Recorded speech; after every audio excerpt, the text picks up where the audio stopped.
this film was also to provoke a thought. And if today, after watching this movie, there is a thought crossing your mind, then I would say that the film has served the objective with which it was shown. I think you will all agree with me that international terrorism today is one of the most serious challenges facing the international community.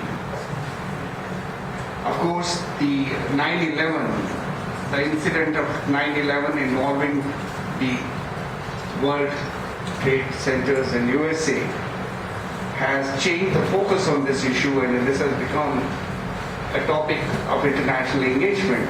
But in my own country, we have been suffering from the scourge of terrorism for almost 3 decades. Today there is a broad consensus throughout the world that international terrorism basically cannot be accepted, and it must be condemned in all its forms and manifestations, and that there is absolutely no justification for it, whatever justification may be given. There is a broad consensus, and this is a matter of some satisfaction. My personal opinion is that this is not a war between different religious communities. This is not a war between Christianity and Islam, or Islam and Hinduism, or for that matter between any other religion. This is a war between common sense and, I would say, nonsense. And ultimately, I do hope that common sense will prevail over nonsense. Since this is an international problem, there is a need for concerted, focused international efforts to resolve it. I'm very happy for your country that you don't suffer from this, the problem of terrorism, and I wish it never enters your borders. But you, as representatives of the 21st century, the youth, the pillars of the future of international society, also have a small little role. And I'm sure when you go back home, think over it, ponder over it, you will be able to assign yourself a role of creating, generating the right kind of awareness about this problem and how to deal with it. I don't wish to engage you any longer than this on this particular issue. I would like to briefly switch over to the second item on the agenda of today's meeting, which is the India-Armenia friendship. Have you call it India-Armenia friendship and stop it at, or you have given it some other name, society or association or whatever?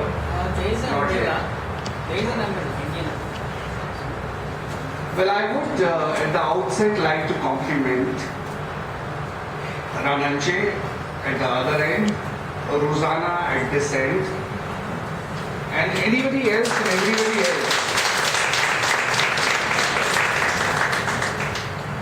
I must say, anybody else and everybody else whom I may not have met, but who may have contributed to floating and consolidating this brilliant idea of forming a forum using the most advanced tools of today's information technology, that is Internet and Facebook. I believe most of you have been interacting with each other through this virtual forum, and today's gathering has given you an opportunity to meet face to face and get to know each other better than before. Well, as far as I am concerned, any sincere and genuine efforts which is made or which will be made in the direction of generating a better understanding between the peoples of our two countries would get my wholehearted endorsement.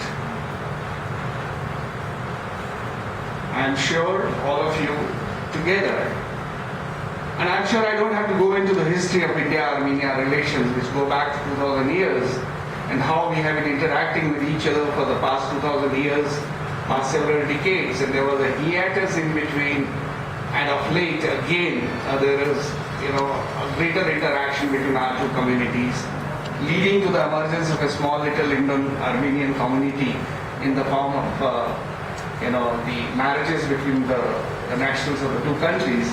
The latest examples are again Rananjay and Rosanna. So let's congratulate them on their getting engaged.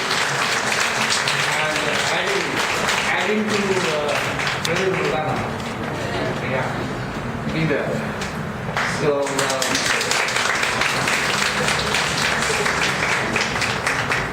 the newest members of the small emerging Indo-Armenian community. Once again, the re-emerging, I would say, because in 16th century it was the Emperor Akbar who got married to an Armenian lady.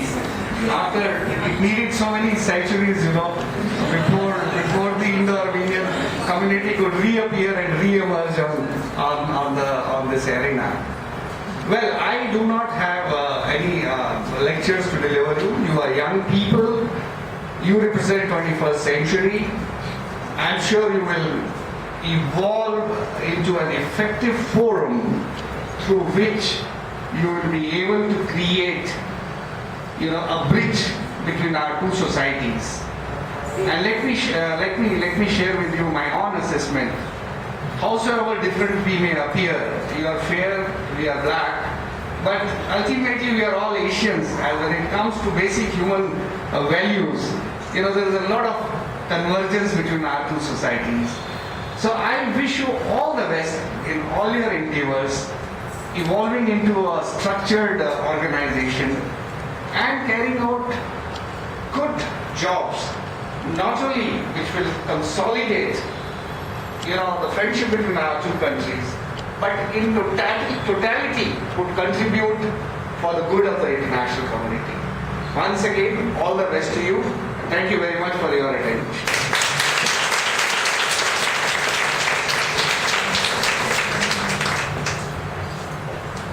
Thank you, sir. And now I would like to invite our founder, Mr. Rananjay Anand. Co-founder. My co-founder, who founded and developed the group which made us together here. Rananjay Anand.